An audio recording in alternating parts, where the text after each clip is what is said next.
Well, the Democrats don't want to do debates. I know Marianne Williamson and RFK Jr. want to debate. What do you think about that? Well, I understand why he doesn't want to do it. I mean, I truly understand why he doesn't want to do it. But they are, there's a big difference. Although, in the case of RFK, I've seen polls where he's at 20%. That's not bad. But I understand why he doesn't want to do that. Look, when you're running for office and you have, in his case, let's say he has a 30 or 40-point lead, why would he do it? Now, people are going to say, well, he can't do it. I actually think he can't do it, if you want to know the truth. I don't think he's capable of doing it. But why would he do it? Especially because of that. Why would he do it? If he's got a 30 or 40-point lead, which is what he's got, I mean, I don't think RFK expects that he's going to be debating. He's a very smart guy, by the way. I don't think he expects to be debating Biden. You've spent time with him, RFK. Tell me about him. I have. Is he a formidable competitor? He's a very smart person, yeah. I know a lot of the members of that family, and, he's a very smart guy. And he's hit a little bit of a nerve. I think he really has. And a lot of Democrats I know want to vote for him. But again, if he's at 20% and if Biden has a big lead, number one, Biden can't debate him because he's not capable. And number two, why would he debate him? For that reason, but also, why would he debate him if he's probably got it locked up? I don't see RFK Jr., I don't see him getting the nomination under any circumstances.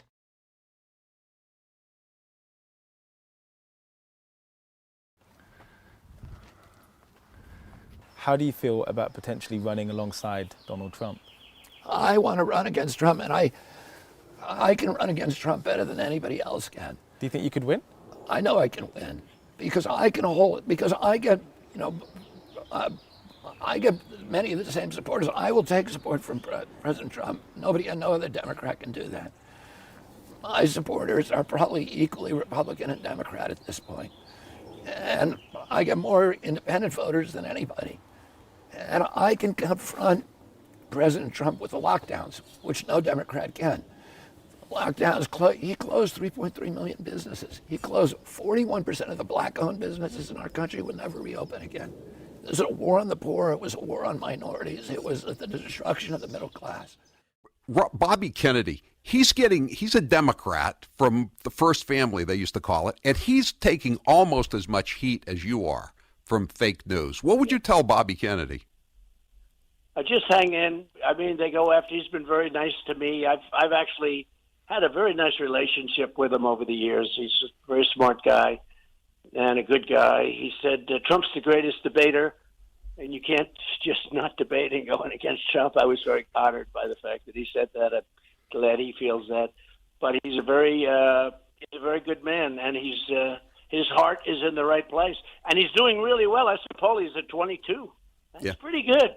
That's pretty good. Doing very well. So have you talked to him lately? No, I haven't. I would, but I haven't. Okay. There's a lot of things. He's a common sense guy, and so am I. So whether you're conservative or liberal, common sense is common sense. And a lot of what I run on is common sense. We need a wall, and we built most of it, but they didn't want to finish up the extra area. I wanted to do more. After we got it built, I wanted to do more. But without that, we had the best numbers in the border, as you know, because you've said it many times. We had the best numbers in history. Yeah. And now we have the worst numbers, I think, of any country ever in the world. Okay. Well, no country would allow this. Mr. President, I know you got to run, so we welcome you back to New Hampshire and New England tomorrow, and look forward to seeing you again. And and you're welcome on the show anytime you want. And people have said to me, "Why don't you run as an independent?" And I say, because I'm a Democrat. This is who I am. This is my identity. But I want my party back. I want my party to be the party that I grew up in, the party of John Kennedy, the party of Robert Kennedy, the party of FDR, and Harry Truman. You say that you're a Democrat, but you're getting a lot of support from a lot of leading voices on the right, like Steve Bannon, Tucker Carlson, Alex Jones, former President Donald Trump. Many Democrats fear that you're a spoiler in the race, that you will damage President Biden in the primary and grease the skids for former President Trump to return to the Oval Office. This week, former President Trump said about you, Kennedy is smart and he's a common sense guy. What kind of man do you think Donald Trump is? Well, here's what I'm not going to do in this race. I'm not going to attack other people personally. I don't think it's good for our country. And I think, what I'm trying to do in this race is bring people together, is to try to bridge the divide between Americans. My father was able to harness these populist energies. In the last day of his life, he won the most rural state in this country, South Dakota, and the most urban. He was able to bridge the divide among people who would otherwise be Republican, but wanted somebody who was common sense, who was able to appeal to their idealism, who was able to find the hero in each of them, who was able to get them to transcend narrow self-interest and see themselves as part of a community and part of this, incredible American adventure in modeling self-governance for the rest of the world. And so I'm proud that President Trump likes me, even though I don't agree with him on most of his issues. Because I don't want to alienate people. I want to bring people together. I'm proud that all these people like me and that I have independent supporters and Democratic supporters and that I'm able to bring a lot of people. Every Democrat says, I want to end the polarization. But how do you do that without talking to people who don't agree with you? How do you do that without appealing to people? My purpose is to find the issues, the values that we have in common, rather than, focus on the issues and the personalities that keep us all apart. As a lifelong Democrat, as you just said very passionately, will you pledge to support whoever the Democratic nominee is, whoever it is, whether it's you, whether it's President Biden? Oh, of course I'm not going to do that. I'm not going to do that. No, of course I'm not. So Listen, if you don't get the nomination, you won't support President Biden? I don't know what I'll do. Let's see let's see what happens in this campaign. Let's see, if people are living up to democratic values and having debates and having discussions and, talking to each other, but I'm not going to buy. And if you feel that's not happening, would you then support a Republican or run as an independent? You know what? My plan is to win this election, and I don't have a plan B. Okay. You're a lifelong Democrat, and yet so many Republicans are supporting you. And I'm sure when you gave that number about how much money you've gotten in campaign contributions, a lot of it is coming from Republicans. They're interested in you advancing to a debate with Joe Biden, which doesn't look like it's going to happen. I mean, we're going to try to get the president to debate. We think it's really important. And it's important for I think the Democratic Party, because ultimately the president is going to have to debate a Republican, and the Republican likely, we don't know, but is going to be Trump. Trump is probably the most successful debater in this country since Lincoln Douglas. The way that he dispatched 16 Republican opponents, one after the other, during, in 2016 was really quite extraordinary. And he has his own technique that people like. And it's like going to a prize fight, and you need practice. Sure. And that usually happens during the primary. And asking, the president not to debate during the primary is like asking a prize fighter to practice for his big bout by sitting on a couch and eating Chick-fil-A. It's interesting that you're saying that and praising him, because you normally don't hear that from a candidate who could potentially run against him. Are you learning? Did you learn through this campaign what your father taught you, what your uncle taught you, what Donald Trump has taught you? Well, about what? Just about how to run a campaign.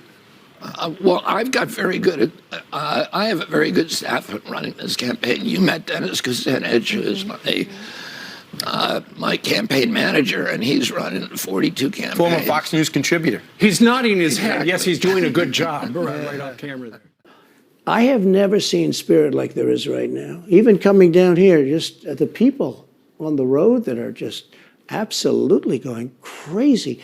And the reason is, I think they like me, and I know they love my policies. I hope they like me too. A lot of people say they don't like me, but they like my policies. I think they like me.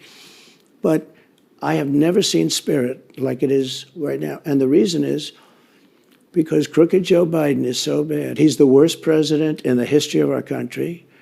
I don't think he's going to make it to the gate, but, you never know. But Joe is really... But you don't think he's going to make it to November of 24? Well, I think he's worse mentally than he is physically. And physically, he's not exactly a triathlete or any kind of an athlete. You look at him, he can't walk to the helicopter. He walks, he can't lift his feet out of the grass. You know, it's only 2 inches at the White House, right? That's not a lot. But you watch him, and it looks like he's walking on toothpicks. He's supposed to be getting us out of that horrible, horrible war that we're very much involved in with Russia and Ukraine. You could do that. You could do that very easily. I believe you could do that I don't believe he could do it because he's just incompetent. But that's a war that should end immediately, not because of one side or the other, because hundreds of thousands of people are being killed. Can you imagine you're in an apartment house and rockets are going into that building and blowing it up and knocking it down? And why should anybody, human beings, these are human, whether they're Russian or Ukrainian or whatever they are, it's got to be stopped. And it can be stopped very easily. It would have never started. If I were president, it would have never started. So back to Biden, I'm interested. So you think he's failing? He obviously is failing. I think it's clear to everybody. But that would make Kamala Harris the candidate? Well, not really. I mean, I guess they'd have maybe a free-for-all. A lot of people say she has to remain for certain reasons the candidate. She has to. I don't think that's true, actually. I don't think that other people would stand for it. She has some bad moments. Her moments are almost as bad as his. I think his are worse, actually. Yeah. But she seems pretty senile, too. She speaks in rhyme. You know, it's weird. It's weird. But she has bad moments. And in rhyme? What do you... Well, the way she talks, the bus will go here and then the bus will go there because that's what buses do. And it's weird. The whole thing is weird. This is not a president of the United States future. And I think they probably have some kind of a primary and other people will get involved. Newsom, right? I mean, could be. I mean, you know, I always got along well with him, believe it or not. But could be him, could be somebody else.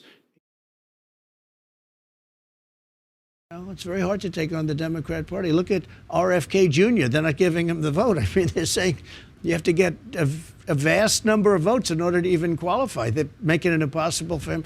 You know, they're essentially rigging the election, which they're very good at. You know, you've got a Republican mega donor funding one of your main super PACs. You've got Ron DeSantis saying he'd put you in his cabinet. Key allies of Donald Trump are saying they want you to be Trump's running mate. Why are you Republicans' favorite Democrat? Well, you know, I started out this campaign saying that I wanted to end the toxic polarization that is dividing America, that I think is as dangerous as any time since the American Civil War. And, you know, a lot of people agree with that. A lot of Americans agree with that. They talk about the future in apocalyptical terms because of the division and don't see where there's a good end. And I feel like somebody needs to stand up and stop talking so much, focusing so much on the issues that divide us and talk instead about the values that bring us together. And I will talk to anybody. You know, I'm happy to talk to Donald Trump or Joe Biden. I don't attack either of them personally. I talk about their issues critically. For Democratic voters, when they hear that a Republican is funding one of your PACs, maybe that gives them pause. Well, but he's not the only funder of my PAC. But he's a big one. Well, yeah, but I've got ones that are equally big who are Democrats. I think that's a good thing. RFK Jr. all of a sudden becoming a thing. Now, very interesting because Joe Biden, it looks like he's losing his facilities. It looks like he's falling apart. He can't remember where he is, can't remember numbers, what day it is. RFK Jr. comes on and he puts this thing out over the weekend and he's jacked. He's in great shape and he's 69 years old. Talk to us a little bit about, do you think you will face Joe Biden in a general election in 2024? I don't know whether or not he makes it to the gate. I really can't tell you that. That's really the question. Will he make it to the starting gate? He obviously, he's got some problems, some very big problems, physically, mentally. I don't know. I mean, you tell me, is he going to make it to the starting gate? But, you know, they'll come up with somebody. I will say RFK Jr., who I've known not very well, but I've known for a while, and I respect him. A lot of people respect him. He's got some very important points to be made. No, he's a respected person. He's at 21, they debate? 22, I saw just now. Should they debate, sir? That's a lot for somebody that came in with absolutely no chance of winning. Should they debate? Would you serve in a GOP administration, given the number of Republicans who actively support you and support your policies, I could see a scenario where you could possibly serve on either side. Is that possible? I would doubt it, but I'm not looking to get into government except if I can actually fix the government. And I think one place that I can do that from is the presidency. And there's no other option for you to do that? I know that you don't have a plan B at the moment. I definitely would not welcome that. And I'm not going to say that would never happen but I would never be happy. I would never be happy doing something like that.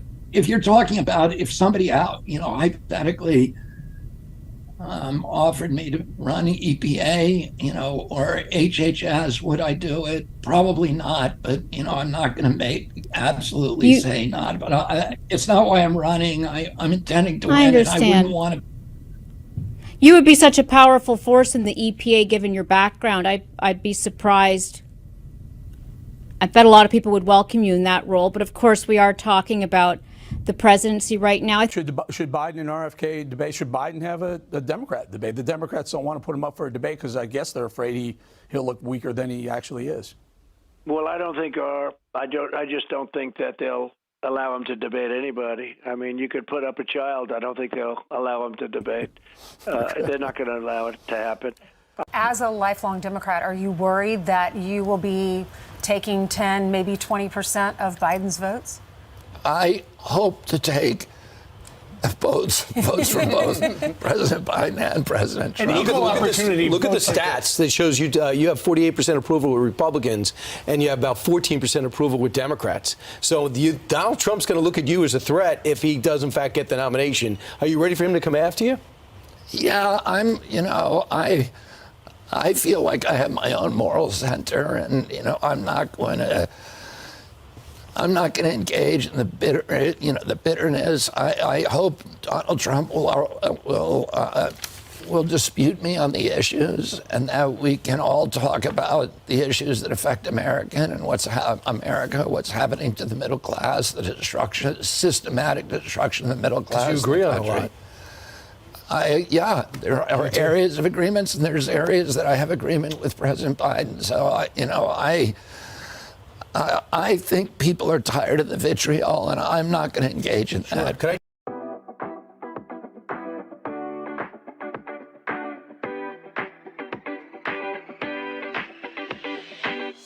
Absolutely. This isn't a prosecution. This is a persecution. It's really a sad day in American politics that you have the Department of Justice that has targeted a former president.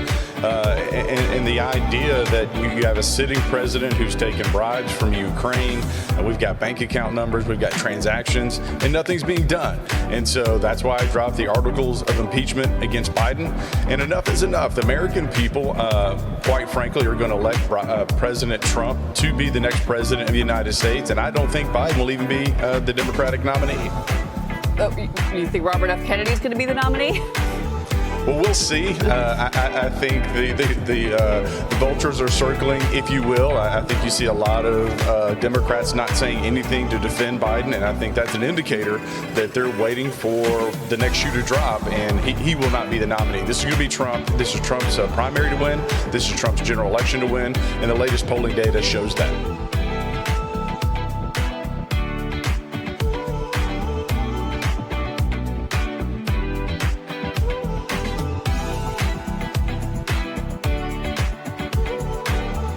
If Carrie Lake's not President Trump's VP, if that's not the selection, you could do a lot better in a coalition ticket of Trump and Kennedy, right? I'm just not sure I want to run against anybody else. I sort of like this one. And by the way, we're leading him by a lot. But just think. I've been repeatedly asked whether I'd consider being Donald Trump's vice presidential pick, and I would not. But in any GOP administration, would you serve cabinet, anything like that? I don't know. I don't know. Have you seen the Trump mugshot? Yeah, I did see it. What'd you think? It was an interesting and probably very shrewd decision for him to put on that very defiant face. I think it's very popular with his base. Do you think the mugshot appeals to the Democrat base in any way? I had a mugshot when I was arrested in Puerto Rico in 2001 when I was doing a protest against the Navy on a lawsuit that I eventually won that got the Navy out of Vieques. But when you're arrested and you get the mugshot, you have a strategic decision about how you want to look. I wondered whether he practiced it in front of a mirror or whether he was just angry at the time and that reflected what he did. But I thought from a strategic point of view, it worked very well for him. Well, joining us to share her thoughts is former Arizona gubernatorial candidate, former broadcaster Kari Lake. She's just written and released her first book out this week, Unafraid, Just Getting Started. Kari, it's good to talk with you. Steve Bannon said this week that Robert Kennedy Jr. would be an excellent choice as Donald Trump's vice presidential candidate. So what are your thoughts on that? Go with a Democrat? Well, I think it's funny, it shows that we're almost beyond Democrat versus Republican. We are now communism and globalism versus Americanism. And I've been hearing the, fake news media attacking Robert Kennedy Jr., calling him a MAGA Democrat. I mean, they just don't want outsiders in the political machine. They don't want outsiders coming into the swamp and draining the swamp, whether they be outsiders who are Democrats or outsiders who are Republican. They want just the pre-approved, controllable, easily blackmailed, easily bribed people like Joe Biden and the whole swamp system down there. I think Robert F. Kennedy has done amazing things. His book is incredible, exposing Dr. Fauci and the fraud that he is. And I think he's an incredible man.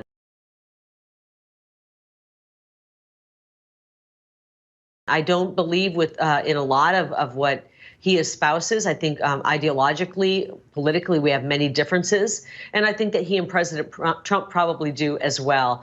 But I do believe that President Trump most likely respects RFK Jr. and vice versa. Well, that's because he's a anti-deep state.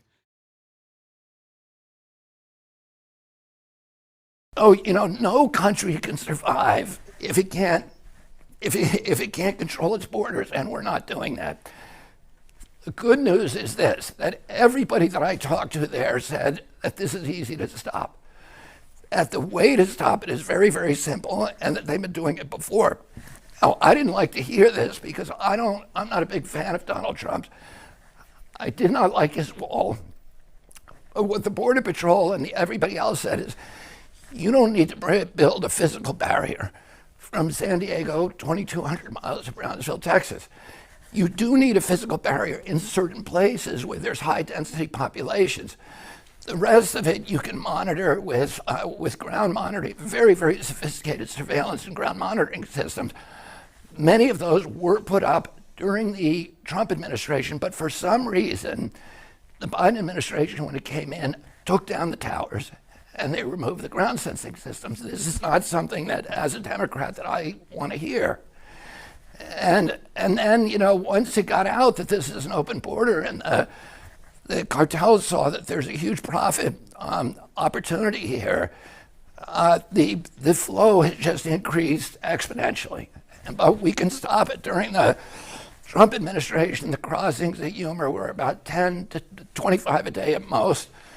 Now, as I said, they're 200 to 800 a day. So, we can solve this problem, but we need to do it in a way that's sensible, that's common sense, and that is not causing this terrible, terrible humanitarian crisis.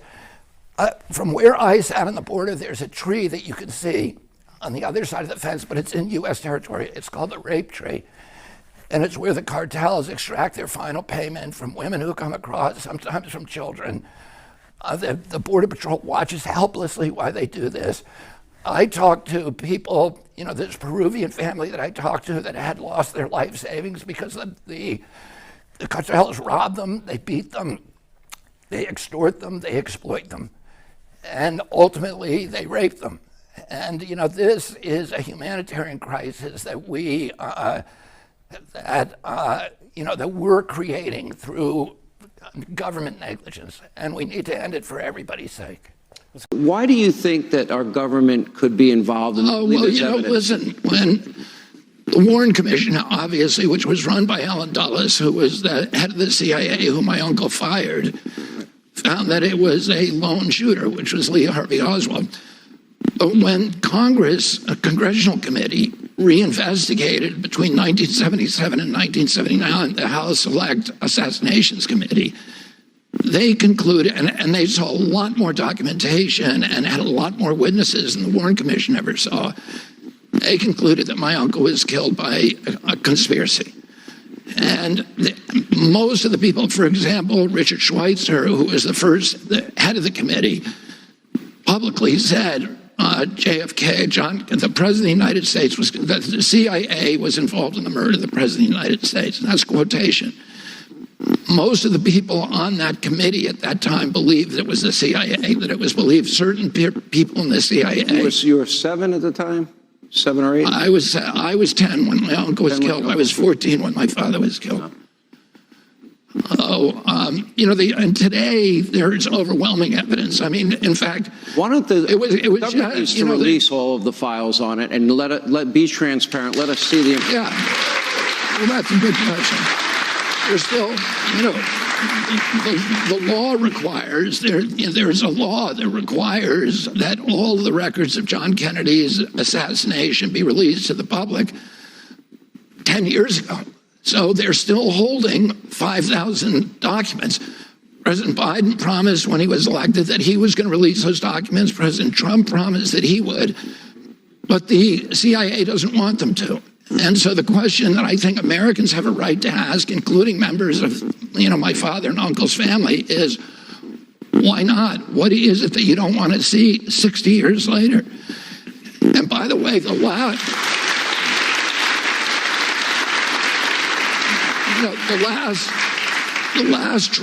last tranche of documents released had documentation in there that finally got even the New York Times to admit that Lee Harvey Oswald was a CIA asset, that he was working for the CIA.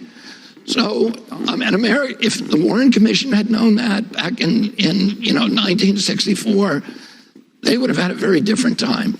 And the House Assassinations Committee never knew that. Mm-hmm. That was released. We've known that we've had documentation that known that at least a decade. But some of that documentation became overwhelming in this last tranche. And finally, the mainstream media acknowledged that, yeah, he had this relationship with the CIA going back to 1957 or 1958. 3/4 of Americans believe that President Biden is too old to govern effectively. President Trump faces multiple civil and criminal trials. Both of them have favorability ratings that are deep in negative territory. That's what two-party politics has given us. And that's why we need to pry loose from the hammerlock of the corrupt powers in Washington, D.C., and make this nation ours again.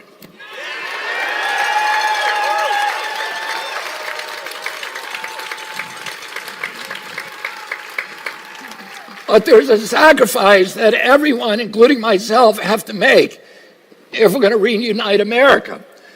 We're going to have to surrender the kind of political addiction that is ultimately at the root of all of these divisions.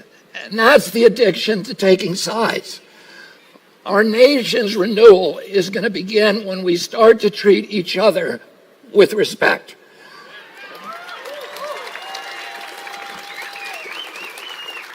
Only then will we be able to step outside our tired, stuck debates. We can ask the questions then that nobody thought to ask. We can discover solutions that were right in front of our face. We will listen not just to the other side, but to those who are apart from any side. In a two-sided conflict, both parties have a kind of mutual dependency. Each side depends on the other to define themselves as good guys, in contrast to the other side, who, of course, are the bad guys. Well, if you're a team good, then you'll do anything, no matter how unscrupulous, to defeat team evil. And that's why we've seen both parties sacrificing their core values and the foundational canons of democracy in an all-out struggle for power. In a war against evil, any means justifies the end. The result is that we ourselves become evil if we participate in that battle. The child who is obsessed with hating a parent becomes that parent. As I've surrendered my attachment to taking sides over the past 6 months, I've been able to listen with new ears to people with whom I disagree and to see solutions that would otherwise have been invisible. I'll give you an example. 6 months ago, I thought that an open border was a humanitarian policy, and that if you were for sealing the border, it meant that you were probably a xenophobe and maybe a racist. I was wrong. How did I learn I was wrong? It wasn't just that I listened. It wasn't just that I listened to the other side. It was when I actually visited the border and listened to people who weren't on either side. My views changed as I spoke to Border Patrol officers, to local officials, to local sheriffs, aid workers, and to the migrants themselves. I saw that no one party has a monopoly on wisdom, and none of the simplistic narratives actually contain the whole truth. My promise to you as president is that I'm going to do this on every issue. I'm going to listen to stakeholders.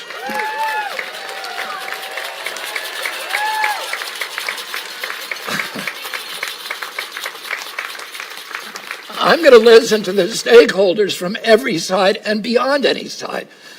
I'm going to uphold my moral convictions, of course, absolutely, but I'll hold my own opinions lightly. If it's not him, who's it going to be? He's also the most corrupt president in history, without question. I don't know. There'll be a fight. I don't think that Kamala gets it handed. You know, a lot of people are so afraid to go against her. I don't think it gets handed. I think all of a sudden everybody would start jumping in. She'd have to earn it. It'd be very hard to earn. But I don't know. You know, they're the same 5 or 6 people that you report on and you see all the time. I don't see that. No, I don't see it. No. Gavin Newsom. Yeah, probably. Yeah. I think so. Yeah. You announced in Philadelphia that you're going to run for president as an independent. You're from one of the most famous Democratic families of all time. How big a step was it to say, you know what, today, sorry family, I'm going to have to take a step away? It was very painful for me. I mean, I was raised in the Democratic Party. My father, my uncles were the leaders of the party. My great-grandfather, Honey Fitz, was the first Irish Catholic mayor of Boston. My other great-grandfather, Patrick Kennedy, was a ward boss for the Democratic Party in Boston. I think it's the right thing right now because we're seeing that, you know, it's the same corporate donors that control both of the parties. And the parties are in paralysis. They cannot, within that party system, they're locked in this war with each other, and they're polarizing the American public, and we need a strategy for unity. We need a strategy for bringing people together. And what I've found traveling the country, even among the most extreme Democrats and Republicans, there's still more that we have in common than the issues that are being used to drive us apart. Everybody wants a clean environment. Everybody wants to take care of our veterans. Everybody wants our kids to have a good education. Everybody wants to make sure the regulatory agencies are serving the public interest instead of working for the corporations that they're supposed to regulate. And I think we need somebody who's going to find those areas of agreement, the values we agree on, rather than focus on these little issues that have us at each other's throats. And Ted Kennedy, believe it or not, was a friend of mine. I met him through Palm Beach. They had a big house, a compound. They call it the Kennedy compound. And I had a very nice house also. But I got to know him very well, and he liked me. And I one time asked him, who's the smartest guy in the U.S. Senate? He was a smart guy, by the way, Ted Kennedy, very smart, great politician. And I said, who's the smartest guy in the Senate? And we were friends. I did him a big favor, I will tell you that. Big favor, really big. And it wasn't hard for me to do, but it was very big and important for him. And he liked me, and I liked him. I said, who's the smartest in the Senate? And he gave me a name, but I won't tell you because I can't stand the guy, actually. Still around. Can't stand him. I was disappointed to hear that name. I said, who's the dumbest in the Senate? He goes, I don't know, let's see. Probably Joe. I said, who's Joe? He said, Joe Biden. This is 25, 30 years ago, a long time ago. I think it was one of the early times I've ever heard the name. And that was in prime time for him, but this is in prime time. Joe gave us the war on Israel and the war on American energy. What he did to our energy was we were energy independent. Think of it, as president, I will shut off Iranian oil and I will turn on American oil, and we will drill, baby, drill, and we'll get things back to where they are supposed to be.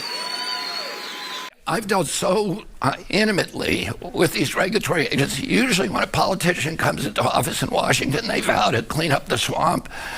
But they get there and they're intimidated by these agencies that may have 30,000 or 50,000 employees, and they have no idea how to reform them. So they bring in somebody to run that agency, somebody who's safe, which is usually somebody from industry. So President Trump promised to reform Washington, but he came into office saying, I'm going to, even he even talked about medicine and about vaccines and these kind of things. He then took $1 million from Pfizer, and he appointed a Pfizer partner, Scott Gottlieb, to run FDA. And another Pfizer handpicked nominee, Alex Azar, right from the middle of the pharmaceutical industry, to run HHS. And Gottlieb then ushered through the Pfizer product and made $88 billion for his company, and then left FDA to rejoin the Pfizer board. That's not ending the swamp. That is making the swamp even deeper. And I know when I go in there how to fix DOT, how to fix HHS, NIH, CDC, EPA, all of the three later agencies, because I've litigated against them and I've been thinking for 40 years, how do you unravel corporate capture at these agencies? And I know how to do it. I know how to reorganize those agencies to end the revolving doors, to end these financial entanglements with the industries they're supposed to regulate. And in many cases, I know the specific individuals in those agencies who need to be moved out. And that's why I think I'm in better shape than anybody else to reform, to get the kind of reforms that the American people want. House Republicans continue to fight. The left is a cult. I don't want to hear it from Republicans. We'll beat the shit out of them. Time out. Taylor, I need you to report Helping your party. Anarchy across America. Radical Democrats. Republicans. Republicans. Left. Yeah, I was fed up too. And that's why I'm running for president of the United States as an independent. I'm Robert F. Kennedy Jr., and I approve this message. I'll look at the evidence and the arguments, and I'll choose not the easy path, not the established path, but the right path.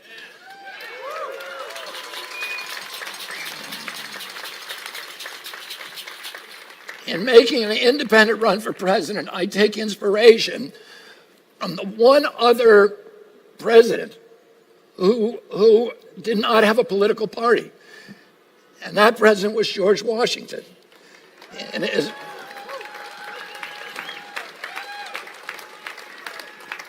In his farewell address, Washington issued a prescient warning about the disastrous potential of party politics.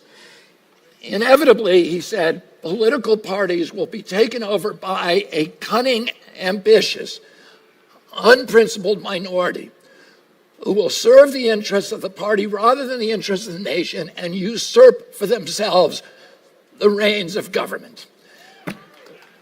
Washington's dire prediction has certainly come true. I intend to wrest the reins of both parties and return power to the American people.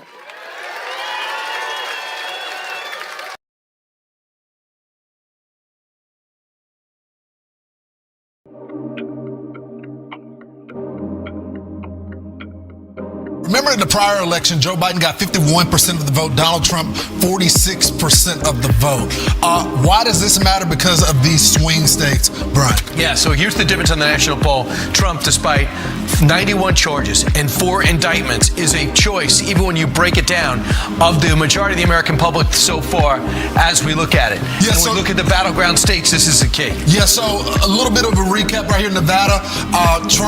Biden won this by 3 points, a couple thousand, separating Georgia and Arizona. And then you got Wisconsin that he won by 1 point. You got 3 points in Michigan, and then you got 2 points in Pennsylvania. Right now, this is the only place that Biden's winning. How extraordinary is this? Georgia is suing him, by the way, after the way he acted after losing the election. I'm talking about the President of the United States. And so the people of Georgia say, I'd rather have him than Joe Biden. But there are some mulligans, some outliers that are really going to mess with this race. Well, because you got some folks that are going to just want to be disruptors in the race. They outside the major parties. Outside the major parties. So RFK said, look, I tried to do it within the Democratic Party. I tried to work with you guys, but y'all pushed me out, so now I'm in. Apparently, he's getting 24% support in 6 swing states, Brian. Right. He said, I don't even want to run as no labels. I'm going to run as RFK Jr. And we'll see. I don't even want the green label. This is the highest mark for a independent candidate since Ross Perot, before he dropped out and got back in.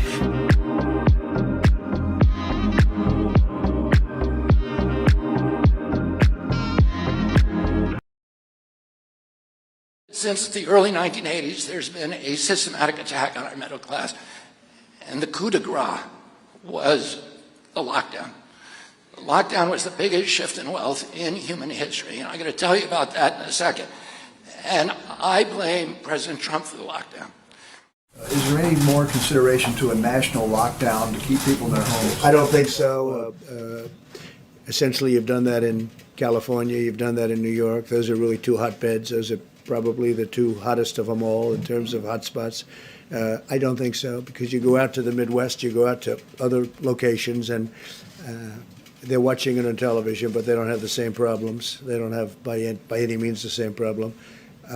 New York, California, Miami, the governor's doing an excellent job. Governor DeSantis in Florida. We have some pretty hot spots in Florida, too.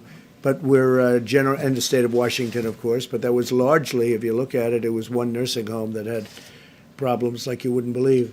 So no, we're working with the governors, and I don't think we'll ever find that necessary.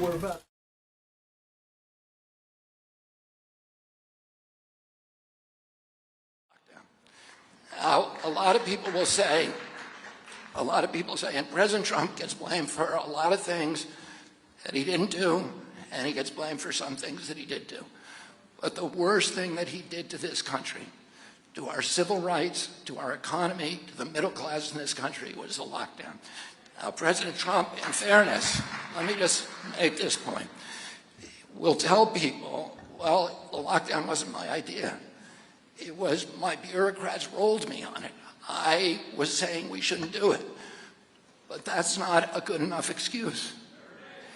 He was the President of the United States.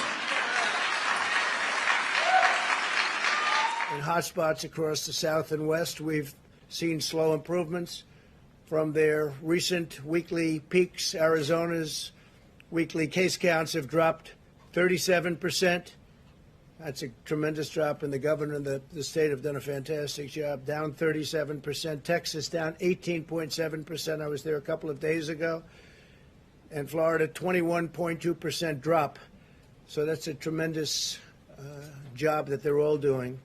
As we begin to contain the virus in these states, we must focus on new flare-ups in the states where the case numbers have risen, including Georgia, Mississippi, Tennessee, Oklahoma, Missouri, and I think you'll find that they're soon going to be very much under control. Meanwhile, 18 states continue to have very low case numbers and low test positivity rates, under 5%. Alaska, Connecticut, Delaware, Illinois, Maine, Maryland, Massachusetts, Michigan, Montana, New Hampshire, New Jersey, New York, North Dakota, Oregon, Rhode Island, Vermont, West Virginia, and Wyoming. It's under 5. Even in these states, however, where the virus is under control and at a very low number, Americans should continue to be vigilant, be careful, in order to prevent the new hotspots from opening up or any new hotspots from opening up in those states. To that end, I urge all Americans to continue to socially distance, wash your hands, wear a mask when you cannot avoid crowded places, and to protect the elderly. Very, very important, protect the elderly. It's much different. Young children have very strong immune systems. We've learned how strong they are. But protect the elderly. The average age of those who succumb to the virus is 78 years old. That's the average age. It's important for all Americans to recognize that a permanent lockdown is not a viable path toward producing the result that you want, or certainly not a viable path forward, and would ultimately inflict more harm than it would prevent. As we're seeing in foreign countries around the world where cases are once again surging, you have many places where we thought they were under control and doing a great job, and they are doing a great job, but this is a very tough, invisible enemy. Lockdowns do not prevent infection in the future. They just don't. It comes back, many times comes back. The purpose of a lockdown is to buy time to build capacity, especially as it with respect to hospitals, learn more about the disease and develop effective treatments as we did in the United States. We're doing very well with the vaccines and the therapeutics. Countries where there have been very significant flare-ups over the last short period of time are Spain, Germany, France, Australia, Japan, and also, as you probably heard, in Hong Kong, they've had some very serious flare-ups. Japan has gone, a lot of six-fold flare-up. It's a lot, but they'll get it under control. In our current phase, we must focus on protecting those at highest risk while allowing younger and healthier Americans to resume work and school with careful precautions. Ideally, we want to open those schools. We want to open them. Trump locked down 3.3 million businesses. And, what did that do? It shifted everything to Amazon. 41% of the black-owned businesses that were closed during COVID will never reopen. Mm-hmm. A lot of those businesses had 3 generations of equity in them. I drove through Lee Harvard, which is one of the poorest districts in Cleveland, and it was a booming area 5 years ago. Today, every single one of those stores is boarded up. And, I talk to people every day in the African-American community whose businesses were wiped out, and that's what happened. We shifted $4 trillion in wealth from the working poor and the middle class to the super rich in this country. We strip mined the black community of its equity during this pandemic. And, how do you rebuild that now? That is the big issue for our country. How are we going to rebuild equity with the working poor in this country? If you like this video and you want to learn more about me and the movement that we're building, please go to Kennedy24.com. We had more revenue with lower taxes than we did with higher taxes. You also added $8 trillion to the national debt. Your GOP challenger, Nikki Haley, made that point, saying, quote, "The truth is that Biden didn't do this to us. Republicans did this to us." Does she have a point? We had a thing happen to us. We had the greatest economy in history, and then we got hit with COVID. And we had to keep this beautiful thing going. And if I didn't do that, if we didn't put some money in, nobody knew what COVID was. Remember, this was a new thing that came in. Somebody said it's dust coming in from China. It came from China. They tried and denied it, or they tried for a little while, and we didn't let it. It came from Wuhan, actually, which now they agree. Everybody's now agreeing that it came from Wuhan. I said that years ago. But we had to do things that were very severe. We had to let some money come out. We were on the verge of doing something that was amazing. And as Harry Truman said, the buck stops here. On May 2nd, 2020, 600 doctors signed a letter to President Trump begging him not to allow the lockdowns. And they said because at that time, all of the pandemic protocols anywhere in the world, the WHO, CDC, everywhere, the European Health Agency, all says you never do mass lockdowns. It causes much worse havoc and deaths and injuries than if you do the standard protocol, which is you lock down the sick, you protect the vulnerable, and you let everybody else go back to work. Otherwise, you are going to wreak havoc. We were going to have energy at a level bigger than Russia and Saudi Arabia combined. That energy was going to be sold to Europe and all other places. The prices would have come down. We were going to make a fortune, and we were going to start paying off debt.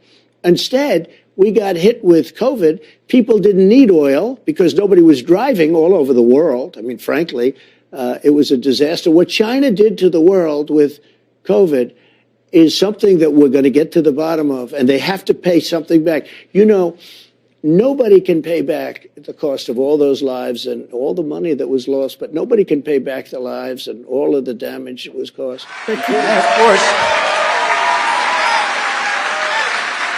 you know, and I wrote about it for the, you know, on Instagram. I was writing every day.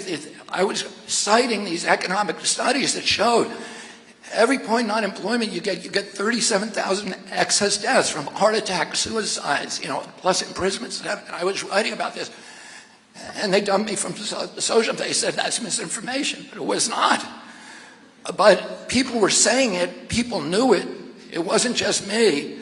And we now know, of course, that it's true. There's now study after study, and every comparison between the states and nations that locked down compared to those who didn't, you know, has shown the ones who locked down, the more you locked down, the worse you got. Worse COVID deaths, worse excess deaths.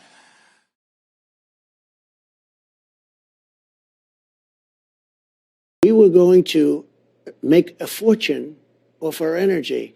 We were going to send the energy to Europe. Europe was going to pay us tremendous amounts of money. And I'll tell you, you would have never had the Ukraine monster at all. It would have never happened. Russia would have never got, just by sheer force of personality. But beyond personality, what happened is when oil hit $100 a barrel, and by the way, it's right there right now again, Putin makes a fortune on this war. You know, everybody said, oh, he can't afford it. If Biden allowed my policies to stay in place, oil would right now be at $40 a barrel, and Putin wouldn't be able to afford the war. Sweden's numbers came out this week. Sweden was the only country in Europe that didn't lock down. It had the lowest excess deaths in Europe, which is very predictable. The nation, you know, the nation that led lockdowns was us, and we had the highest body count of COVID on Earth. We have 4.2% of the world's population. We had 16% of the COVID deaths. At some point, even the media is going to have to say, stop saying this was a success story.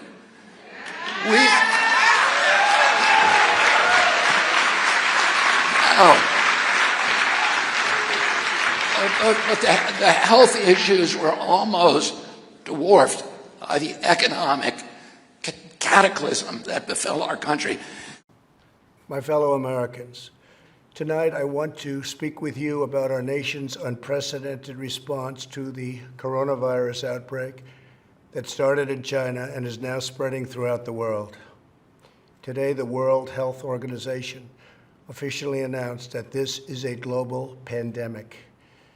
We have been in frequent contact with our allies, and we are marshaling the full power of the federal government and the private sector to protect the American people.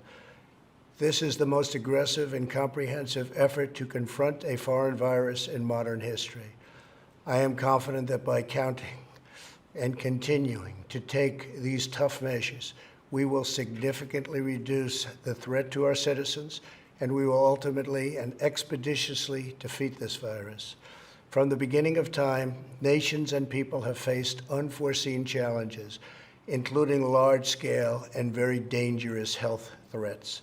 This is the way it always was and always will be. It only matters how you respond, and we are responding with great speed and professionalism. Our team is the best anywhere in the world. At the very start of the outbreak, we instituted sweeping travel restrictions on China and put in place the first federally mandated quarantine in over 50 years. We declared a public health emergency and issued the highest level of travel warning on other countries as the virus spread its horrible infection. And taking early, intense action, we have seen dramatically fewer cases of the virus in the United States than are now present in Europe. The European Union failed to take the same precautions and restrict travel from China and other hotspots.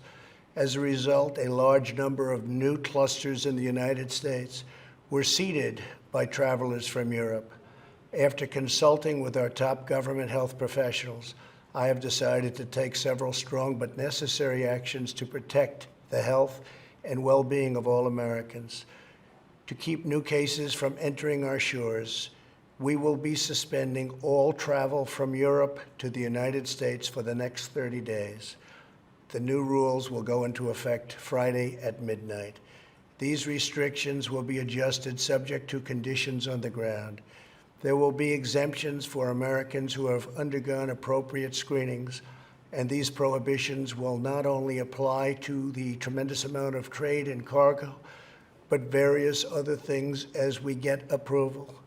Anything coming from Europe to the United States is what we are discussing. These restrictions will also not apply to the United Kingdom. At the same time, we are monitoring the situation in China and South Korea, and as their situation improves, we will reevaluate the restrictions and warnings that are currently in place for a possible early opening. Earlier this week, I met with the leaders of health insurance industry who have agreed to waive all co-payments for coronavirus treatments, extend insurance coverage to these treatments, and to prevent surprise medical billing. We are cutting massive amounts of red tape to make antiviral therapies available in record time. These treatments will significantly reduce the impact and reach of the virus.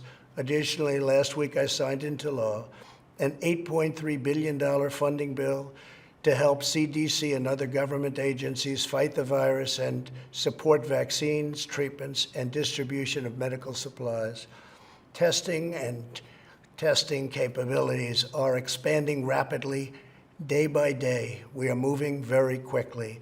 The vast majority of Americans, the risk is very, very low. Young and healthy people can expect to recover fully and quickly if they should get the virus. The highest risk is for elderly population with underlying health conditions. The elderly population must be very, very careful. In particular, we are strongly advising that nursing homes for the elderly suspend all medically unnecessary visits. In general, older Americans should also avoid non-essential travel in crowded areas. My administration is coordinating directly with communities with largest outbreaks, and we have issued guidance on school closures, social distancing, and reducing large gatherings. Smart action today will prevent the spread of the virus tomorrow. Every community faces different risks, and it is critical for you to follow the guidelines of your local officials who are working closely with our federal health experts, and they are the best. For all Americans, it is essential that everyone take extra precautions and practice good hygiene. Each of us has a role to play in defeating this virus.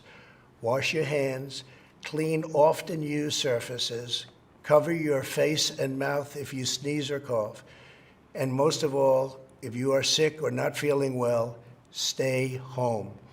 To ensure that working Americans impacted by the virus can stay home without fear of financial hardship, I will soon be taking emergency action, which is unprecedented, to provide financial relief. This will be targeted for workers who are ill, quarantined, or caring for others due to coronavirus. I will be asking Congress to take legislative action to extend this relief.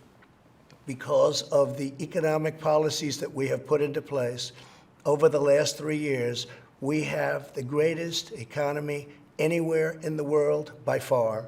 Our banks and financial institutions are fully capitalized and incredibly strong. Our unemployment is at a historic low. This vast economic prosperity gives us flexibility, reserves, and resources to handle any threat that comes our way. This is not a financial crisis. This is just a temporary moment of time that we will overcome together as a nation and as a world. However, to provide extra support for American workers, families, and businesses, Tonight, I am announcing the following additional actions.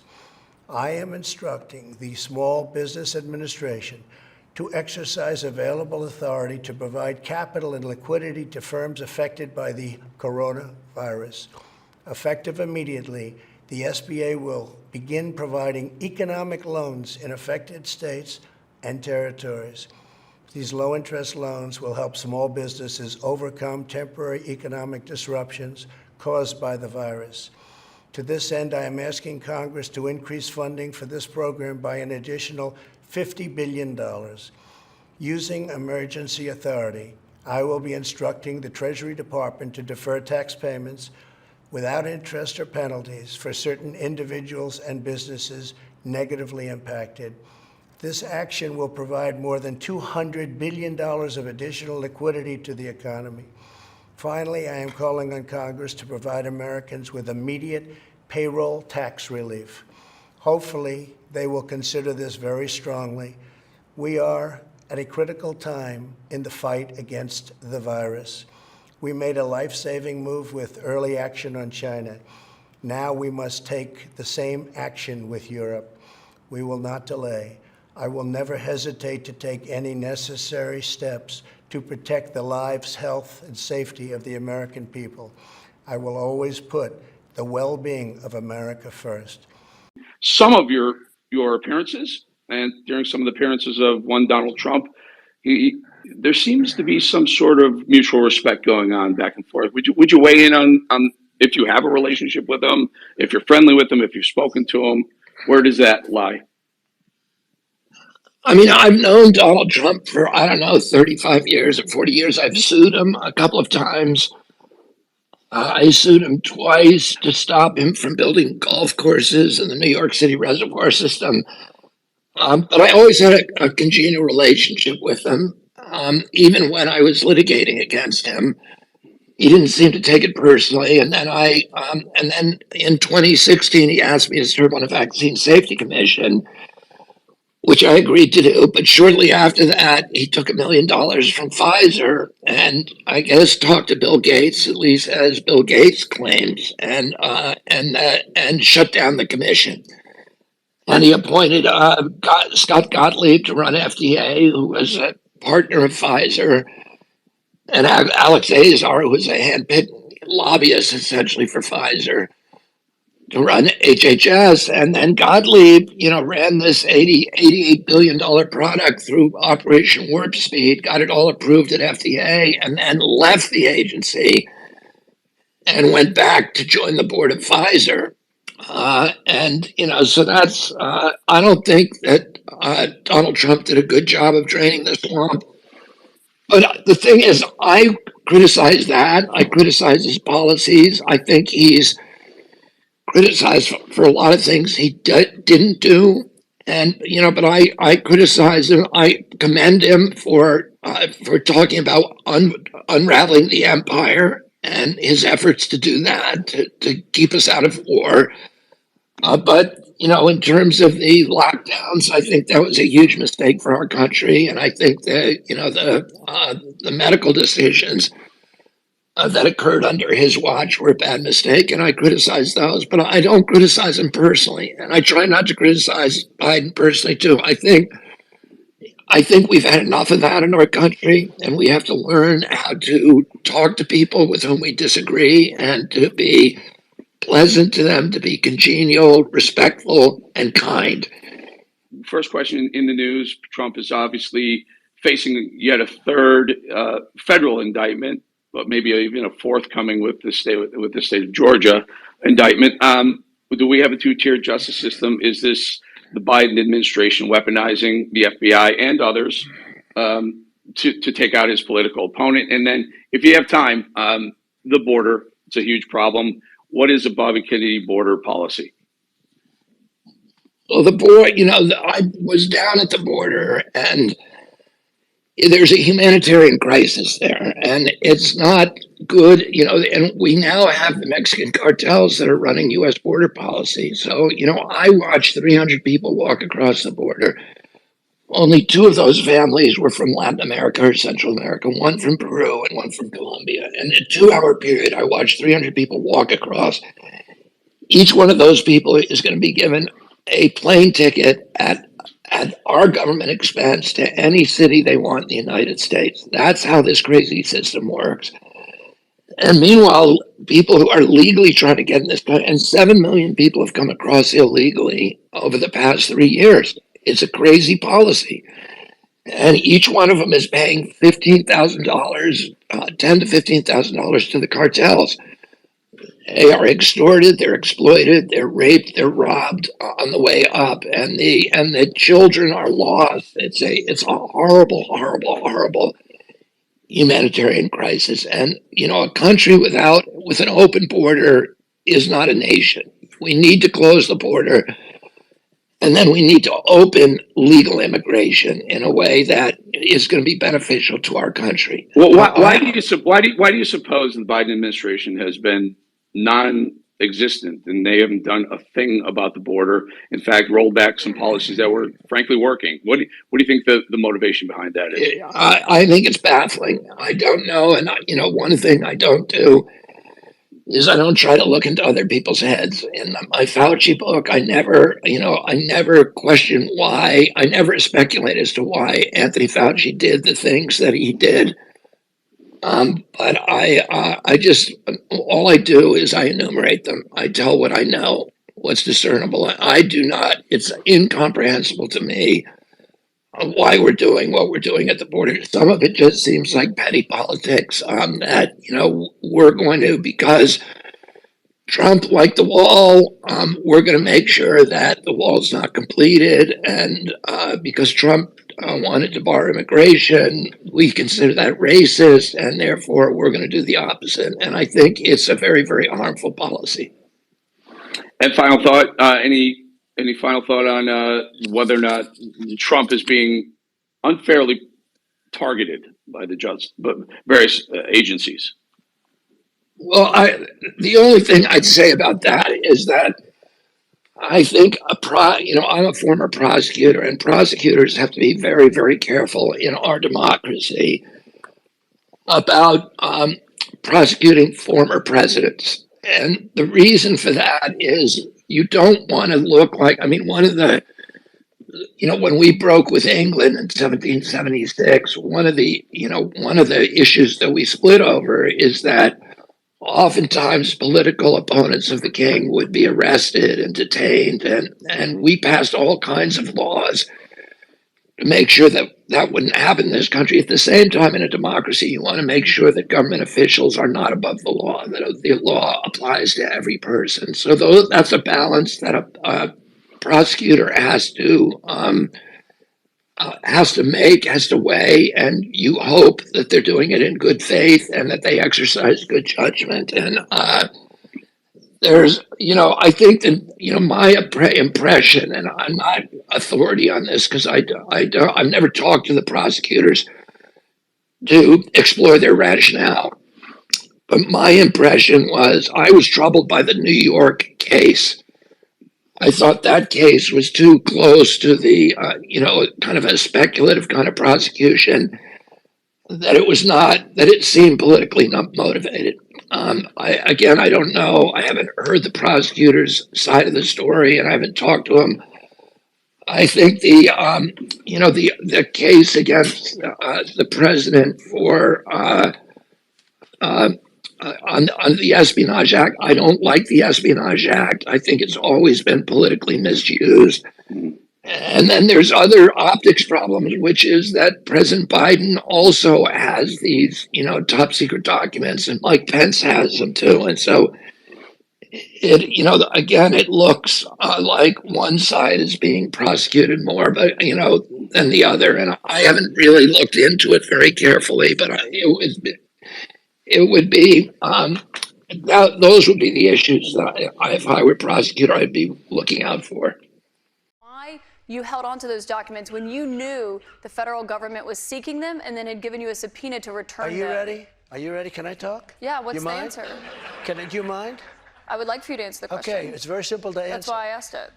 It's very simple you're a nasty person, I'll tell you. why Very you simple. held on to the documents? I was negotiating, and we were talking to Nara. Well, I think the problem is, number one, he's a bully. And, I don't like bullies, and I don't think America, that's part of America's tradition. I think in many ways he's discredited the American experiment with self-governance. Well, I don't think we should ban billionaires. I think, that's not the way to go about it. We had a 50-year part of our history, which is called the Great Prosperity, when we developed the American middle class, which was the driver of the world economy. It was the driver of our economy. It created happiness and quality of life in our country. And during most of that period, there was a 91% tax on the upper echelon. Right. Well, I haven't made any endorsement. So I'm just kind of I'm watching the debates, I'm watching what's happening to the primaries. My kids are working for Mayor Pete. My cousin Joe is working for Elizabeth Warren. There are a number of other members of my family who are working for Joe Biden. We have relationships with, very strong relationships with most of the candidates. And I kind of go back and forth. I hear them debate. I love Tulsi Gabbard when she talks about our foreign policy. I think, I'm most closely aligned with her vision for foreign policy than any of the other ones. It's a new Trump feud with Caroline Kennedy. In a new interview, the Republican frontrunner attacked America's ambassador to Japan. Who is our chief negotiator? Essentially, it is Caroline Kennedy. I mean, give me a break, Trump said. She doesn't even know she's alive. Ouch. And look at Joe go. The vice president showed that he's got plenty of energy as he ponders a presidential run. The 72-year-old greeted supporters at a Labor Day parade in Pittsburgh, looking more and more like a candidate. You go, girl. And Hillary's team says they're working to soften her image. She'll appear on The Tonight Show with Jimmy Fallon this week and on Ellen. Last time she was on the show back in 2007, she and Ellen had a bowl-off. All right.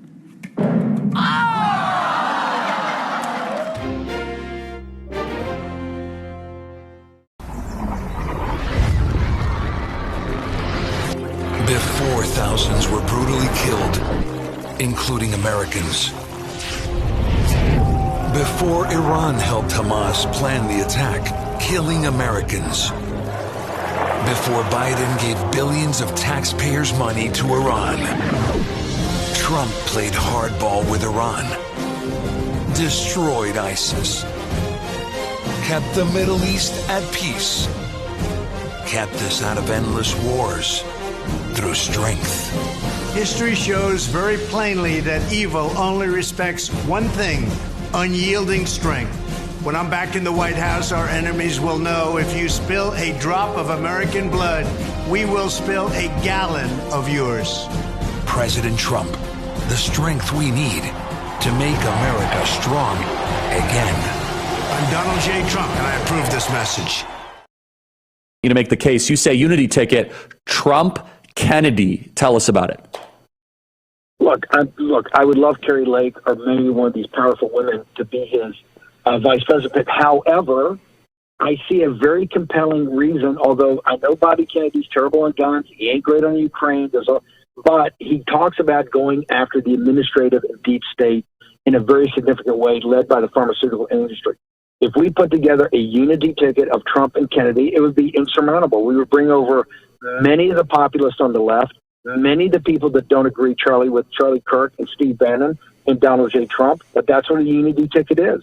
And I think we could get 2/3 to 70% of the American people on back of what we have to do in taking on the Chinese Communist Party, taking on the deep state, taking on big pharma, taking on big tech, taking on big media. Everybody that's it shouldn't be lost on people. Bobby Kennedy comes on Tucker last week and has a throwdown interview. And next thing you know, Tucker Carlson's given the bums the best and biggest show in the history of Fox. O'Reilly wasn't bigger. Megyn Kelly wasn't bigger. Hannity at the top of his game is not bigger. Glenn Beck was not better. They gave him the bum's rush. Didn't even show him the courtesy of of letting him announce this on his own due time and having a couple of shows for his audience to take care of, his goodbyes. Gave him the bum's rush, and one of the last big interviews he did was with Bobby Kennedy. That's how much they fear that platform. That's how much they fear the voice of Bobby Kennedy. If you put Kennedy and Trump together, that's the dynamic doing. And people understand there's a lot of issues that separate us, but there's enough that unites us that could take on the administrative state. Well, I mean, the fourth branch of government, the Leviathan, I think is the number one issue when it comes to policy for the next Republican president, if we're able to win. The Harvard-Harris poll, which is Mark Penn's outfit, the gold standard poll, showed 22% also nationwide, and showed me at young people under 36 years of age that I'm 10 points ahead of President Trump and President Biden, which is extraordinary.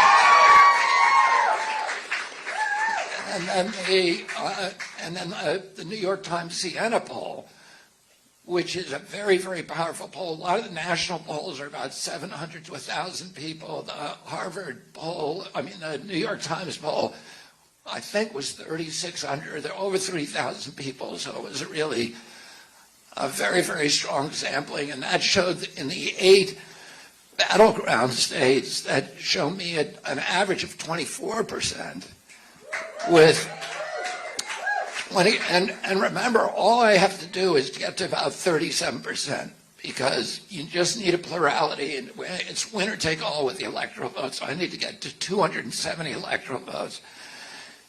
I don't even need to win majorities. I just need to get up to about 37%, and that will put me ahead of the other two contenders. And if I can do that in certain enough states, I can, I will win.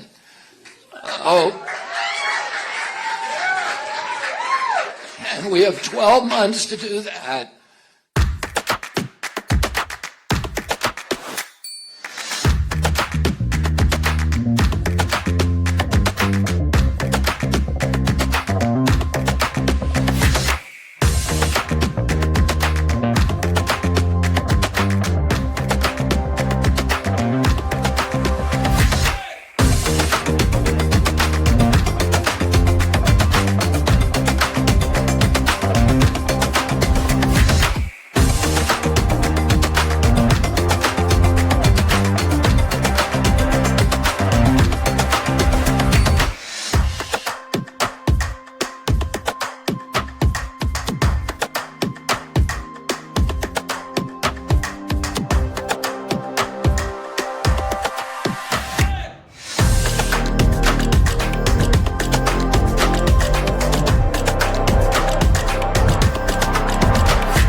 Mr. President, when will you announce who your VP is?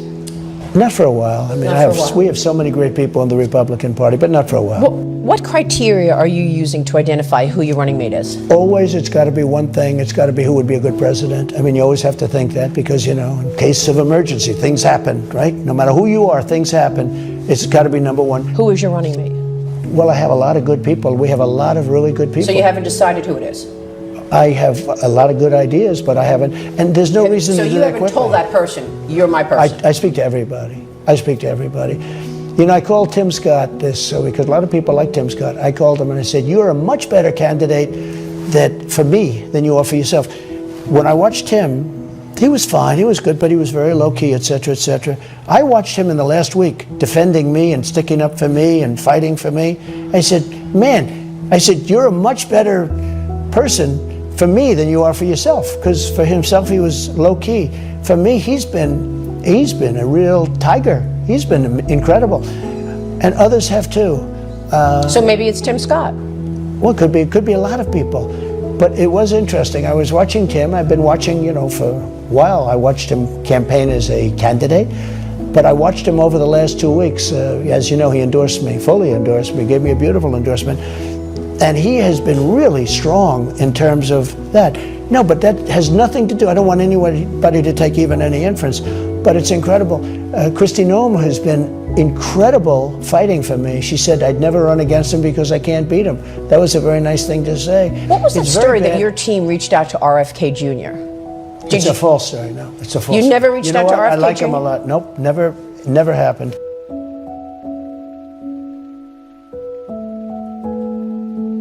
The latest speculation is that maybe you would be the VP for Trump.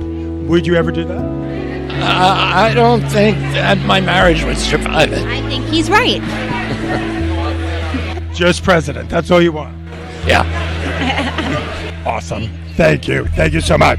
All right, now I want to go to Vice President for a second. You know, I've written in the post that your short list ought to be Tom Cotton, Mike Gallagher, Joni Ernst, Mike Pompeo, Dan Sullivan, or Robert O'Brien. The latter, of course, would bring you Latter-day Saint votes in Arizona and Nevada. Are you going to name your vice president before the convention? Are you going to give us a list of people you're going to consider? And what do you make of my list? I think I'd make up a list. Some of those names are great. I agree. And maybe not every single one of them. You understand. But no, I think some of the names you have there are great. And we'll have somebody that's really going to be very, very popular and very, very good. I know a lot of great people. We have a lot of great Republicans. Now, the biggest issue he faces is getting on the ballot in every single state. He's on the ballot in 2 states, New Hampshire and Utah. I'd also asked him about something I'd heard President Trump had called him early on and asked him about being his VP. I asked if it were true. Take a look. If he asked you that today, what would your response be? I would not take that job. I'm flattered that President Trump would offer it to me, but it's not something that I'm interested in. Did he reach out, or his team? People from the team have reached out to me. The Trump campaign denies any such approach. Chris LaCivita, a senior advisor to the former president, says, just want to get this quote right, no one from the Trump campaign ever approached RFK Jr. or ever will. Now, clearly Mr. Kennedy has a different version of those events.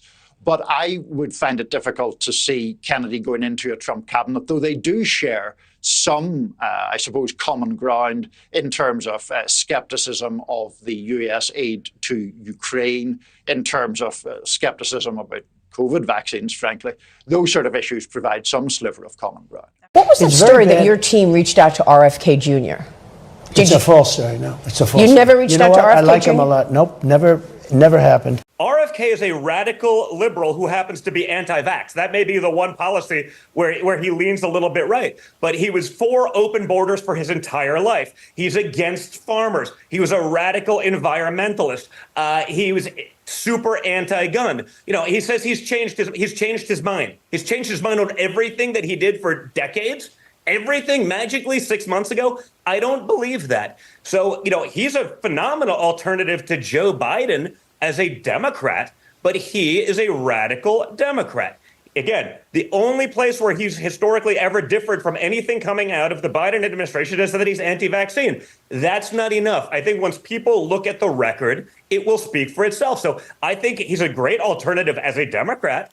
You know, maybe if people want to vote that way. But if you're going to vote for RFK, I see he's trying to get libertarians now. I'm like, again, he's anti-vax, but literally everything else would not be libertarian. But, you know, it's all part of the machine to try to stop Trump, as far as I'm concerned. And again, Yeah, I think he's certainly a better viable option, than Joe Biden for the Democrats, but he's no conservative. Let's not kid ourselves. Let me ask you about your family. Many members of your family have been critical of your campaign. Prominent members put out a statement that said, quote, "The decision of our brother Bobby to run as a third-party candidate against Joe Biden is dangerous to our country. Bobby might share the same name as our father, but he does not share the same values, vision, or judgment. Today's announcement is deeply saddening for us. We denounce his candidacy and believe it to be perilous for our country." It was signed by Rory Kennedy, Kerry Kennedy, Joseph P. Kennedy, Kathleen Kennedy Townsend. I don't begrudge them those feelings. I think they're very scared that President Trump is going to get elected, and they consider me a danger to the country and the republic because their assumption was that I would take more votes away from President Biden from President Trump. So Donald Trump has to win independence, and that's why the VP pick is so important. Having someone out there who can litigate these cases going on in a way that is credibly received by independents and suburban women. What qualities are you looking for in your vice presidential pick? Well, always the first quality has to be somebody that you think will be a good president, because if something should happen, you have to have somebody that's going to be a great president. A lot of people are talking about that gentleman right over there. And he's been so great. He's been such a great advocate. I have to say, this is in a very positive way, Tim Scott. He has been much better for me than he was for himself. I watched his campaign, and he doesn't like talking about himself, but boy, does he talk about Trump. And I said, I called him. I said, Tim, you're better for me than you were for yourself. But he's fantastic, and he's a fantastic person. Someone who can step into the role. Most importantly, you have to view that. The audience has been asked who they think would be a good choice, and various names came up. One of them was, of course, Vivek Ramaswamy. He's made a big splash. Ron DeSantis, who's making an appearance today in South Carolina, we just found out. Obviously, Tim Scott, Byron Donalds, and a big presence here for Tulsi Gabbard. Very interesting. And Kristi Noem as well, I should say. Right. Are they all on your short list? And when can we expect that you will announce your choice? The one thing that always surprises me is that the VP choice has absolutely no impact. It's whoever the president is. It just seems. I remember when Sarah Palin was actually picked, and she did have a big up, and then they just went after her at a level that nobody's seen. The Republicans themselves went after what they did. But you'll be a one-term president because you've already served, so you can only serve for one term, although they say you'll never leave office. I assume that you'll never leave. There'll never be another election don't again. Do it. He'll never leave. He's never going. Oh, these people. So for that reason, it is important who you pick. So I think it's very important. But look, first is that, as we said, it has to do with whoever is, it's a very important position for that reason. You would like to get somebody that could help you from the voter standpoint. And honestly, all of those people are good. They're all good. They're all solid. And I always say, I want people with common sense, because there's so many things happening in this country that don't make sense. Who wants an open border? Who wants high interest rates? Who wants all electric vehicles? And they're fine, but you want to have choice. You want to go to combustion. You want to go to any hybrid. I think the hybrid are much better from that standpoint. But we were talking about faucets. We're talking about so much. It's all based on common sense. We want a strong military. We want choice in education. We want to have things that can really make our country great again. What we're doing with the open border is a disaster. We are destroying our country. We're going to change that fast, and we're going to get your energy prices down. Mr. President, thank you so much for this. our leaders are censoring speech. Our political parties are stifling debate. They're trying to prevent candidates from running against a president by either suing them, like Donald Trump. And I'm not a fan of Donald Trump. That's why I'm running against him. But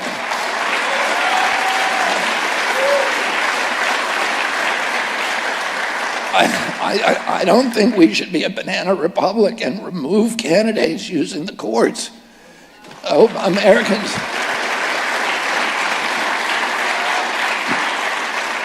I don't want to beat Donald Trump that way, with half the country angry because they couldn't vote for a guy that they wanted. I don't want that resentment and that rancor to leave that. I don't want to win by cheating, by getting rid of somebody.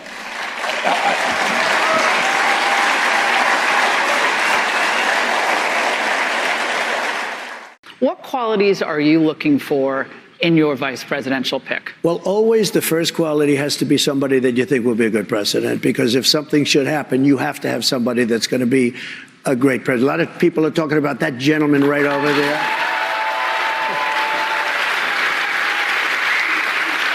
And he's been so great. He's been such a great advocate. I have to say, this is in a very positive way, Tim Scott.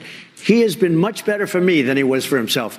I watched his campaign, and he doesn't like talking about himself, but boy, does he talk about Trump.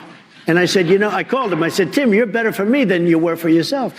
But he's fantastic, and he's a fantastic person.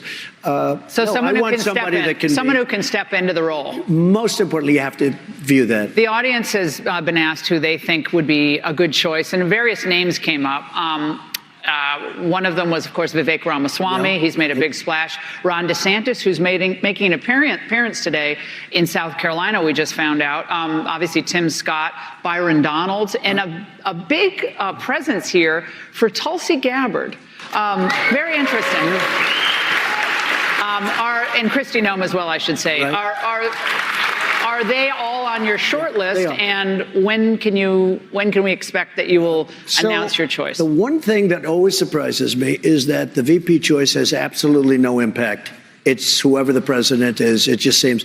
I remember when Sarah Palin was actually picked, and she did have a big up, and then they just went after her at a level that nobody's seen. The Republicans themselves went after what they did. But you'll be a one-term president because you've already served, so you can only serve for one term, although they say you'll never leave office. I assume that you'll never leave. There'll never be another election don't again. Do it. He'll never leave. He's never going. Oh, these people. So for that reason, it is important who you pick. So I think it's very important. But look, first is that, as we said, it has to do with whoever is, it's a very important position for that reason. You would like to get somebody that could help you from the voter standpoint. And honestly, all of those people are good. They're all good. They're all solid. And I always say, I want people with common sense, because there's so many things happening in this country that don't make sense. Who wants an open border? Who wants high interest rates? Who wants all electric vehicles? And they're fine, but you want to have choice. You want to go to combustion. You want to go to any hybrid. I think the hybrid are much better from that standpoint. But we were talking about faucets. We're talking about so much. It's all based on common sense. We want a strong military. We want choice in education. We want to have things that can really make our country great again.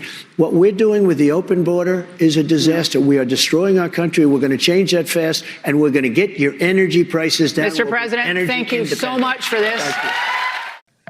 RFK called me a couple weeks ago. He was coming to Minnesota, and he wanted to meet with me, and we were going to spend 2 days together so that I can get him off of this vaccine bullshit and start getting him to truly campaign on something that could win him the presidency, which ain't vaccines. No. And anyway, though, RFK and I were going to meet, and unfortunately he called me the day before and said he had a cancellation and a change of plans, so he didn't come to Minnesota yet. But let me ask you this. Did you guys ever read the book I wrote called Don't Start the Revolution Without Me? No, I haven't read that one. Well, I think you should. And the reason you should is this. It was the book I wrote right after getting out of office, and I'm traveling to my home off the grid in the Baja. And my wife and I both contributed to this book. And in the end of the book, I wrote all nonfiction until the last chapter. And this was a book I wrote back in 2004 after leaving office. The last chapter, I wrote fiction. You know what the last chapter was? Wait till you hear this. And this is 2004, nearly 20 years ago. The last chapter was, I team up with RFK Jr. and we run for president. Only I'm the president, he's the VP, and I get assassinated. Interesting. Wow. And I wrote that book 20 years ago, and Dick Russell, my co-writer, I said, Dick, I want to do something strange with this book. He goes, what do you want to do? I said, the last chapter, without telling nobody, I want to write completely fiction. Well, that last chapter, if I look at it today, might not be fiction now. If he called you, only the difference would be RFK'd be on the top and I'd be the VP. if RFK offered you the VP spot, would you take it? I would give it serious consideration. Certainly, I won't tell you right now yes or no, because it would depend on my personal life. Yeah, and that is the commitment I told you about moments ago. You know, would I want to commit myself at age 72 for 1 year of hell? And then the worst part would be, and then possibly the worst part would be this: winning. Yeah. And then I'd have to do it for 4 years. Let me explain something to you, Mr. Ventura. I'm going to explain. Listen, this is very important. I approached you after you won your governorship, and you totally haven't reciprocated. I asked you for your support. You wouldn't give it back to me. I don't appreciate that. But I'm going to offer you an opportunity of a lifetime. Do not go with RFK. He's a total freaking loser. I am offering you the VP spot on my ticket, and believe me, you're going to want to take it. There you go. No, I don't think Donnie will be offering me that spot. I did a piece. He would definitely be shitting a brick if RFK made you his VP. Yeah. Well, I did a thing on Substack where I compared Trump to Manson. That's an interesting comparison. Look at it. He has that kind of power. They're very. What he did on January 6th is almost identical to what Manson did on August 8th, 1969, sending his followers out, waiting for him to come back. And here's the scary part: the exact same number of deaths the first night. Really? Yes. 5 people died. That's interesting. Very interesting. Oh God, the comparisons are eerie. And I get it on Substack. Pull it up on Substack and read it. Kennedy's our greatest president of all time. Because he stood up to the deep state and got dead? No, it's simpler.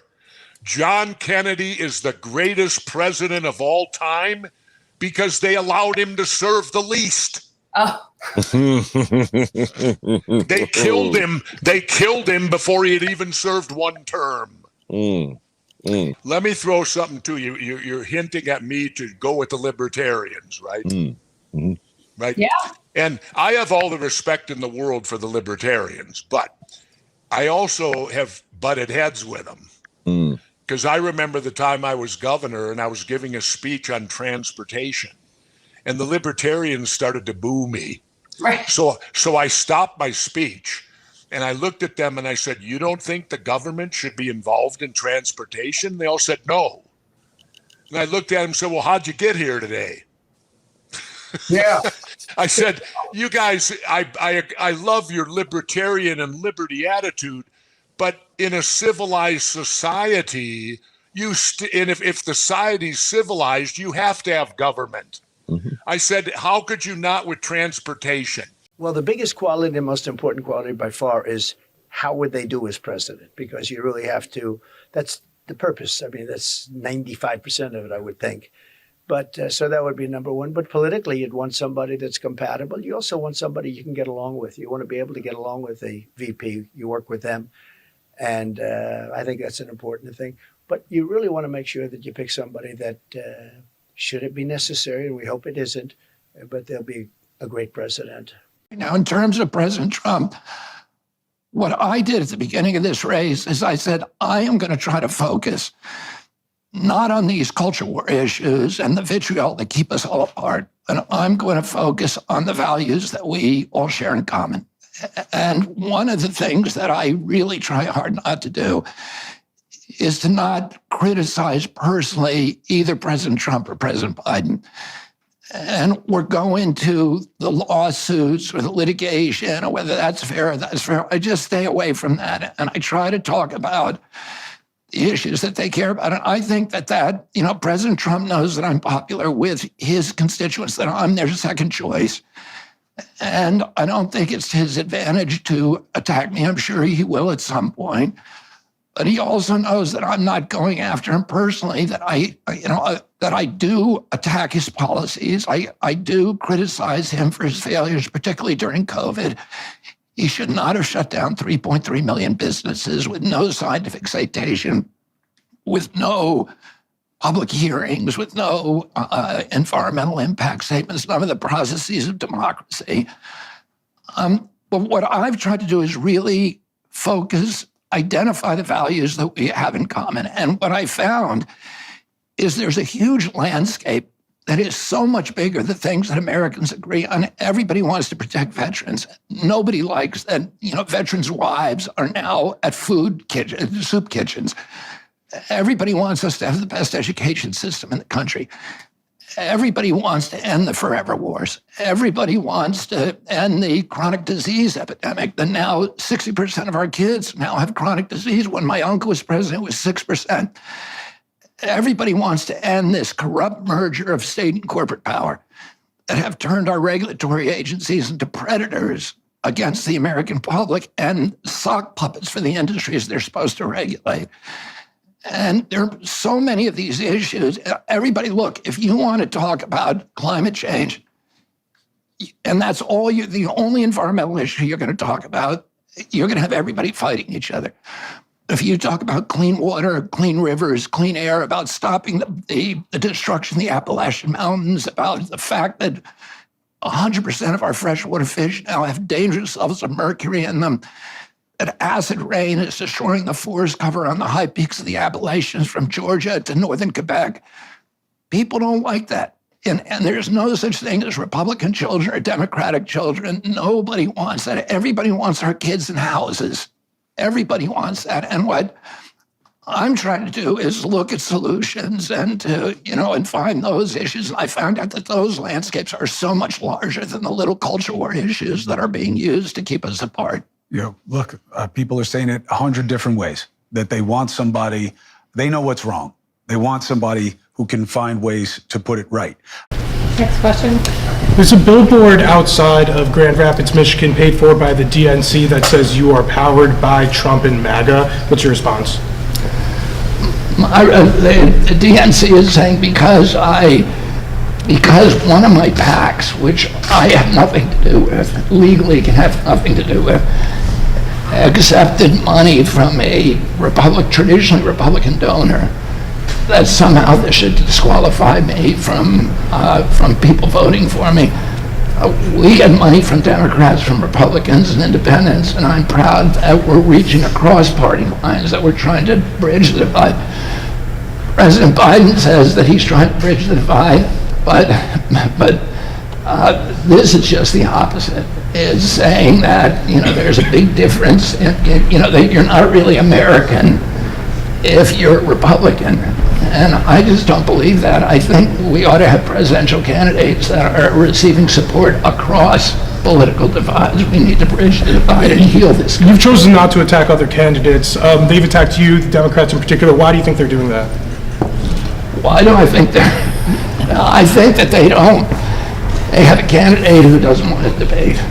And so they have to try to win the election by litigating against people, by trying to get people off the ballot, by denying me ballot access, by litigating against the other candidates to get them disqualified. So we won't have to do democracy in our country.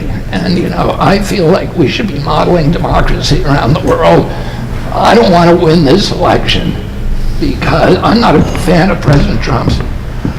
I don't want to win this election by disqualifying him legally. I want the American people to decide who they want to have as president, and I want to beat him fair and square on a level playing field. And I think it's distressing that the Democrats don't want to do that. I'm not a fan of Donald Trump's, and that's why I'm running against him. But I think it's I've been outspoken about criticizing the Colorado decision and the Maine decisions because, we have a democracy in this country. We don't have a banana republic, at least we're not supposed to. People ought to be able to vote for who they want to vote for. I don't want to beat Donald Trump. I believe that I can beat him in an election and that I can beat him in a debate. And I want to do that fair and square. I don't want the playing fields slanted. I don't want to have an election where you get rid of a guy who, a large percentage of the American public want as their leader, and you're going to leave those people feeling angry and frustrated, and justifiably so. I've read the opinions. I don't see how they can stand judicial, Supreme Court scrutiny. I don't think you can get. Donald Trump has not been convicted of leading an insurrection. Maybe he did it, but he hasn't been charged with it. He hasn't been convicted of it.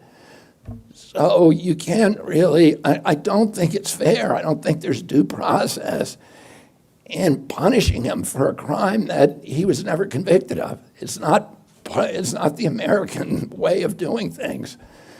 And I think as a strategy that it actually hurts the Democratic Party, because I think it discredits them and it makes President Trump kind of into this mythological figure, because people can see that this is not fair. So I want to beat President Trump, but I want to beat him fair and square in an election where everybody gets to vote for who they want to vote for.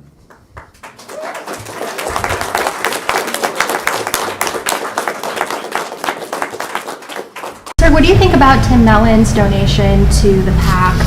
He's a donor of Trump's, and in 2015 he wrote in his book that black people were even more belligerent after the expansion of social programs in the 60s and 70s, and that the belligerent quote was the correct quote.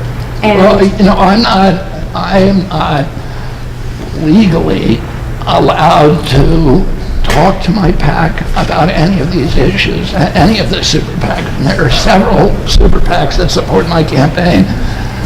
It would be against the law for me to tell a PAC to who they could not accept money from.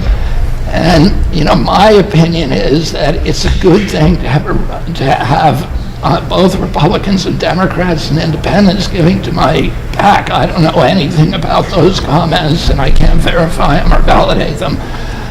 But it would be illegal for me to pick up the phone and tell somebody you can't accept money from that PAC. all right, thank you, everybody. Thank you. I'm assuming, I don't know any more than you do, I read the polls, and it seems pretty clear to me that my most likely opponents are going to be President Biden and President Trump. My polling now shows me with the highest favorability rating among all of them. So my favorability rating in the Gallup poll that came out yesterday was at 52. President Trump's at 42, President Biden's at 41. I beat both President Trump and President Biden among young people under 45 years of age, and I beat them among independents, which is now the biggest political party. And I still have 10 months to the election, so I feel very optimistic about where we're headed. President Trump's not going to bring this back. President Biden is not going to. President Trump, I believe, wants to, drain the swamp. I think he was sincere when he said that. But he appointed John Bolton to run the NSA.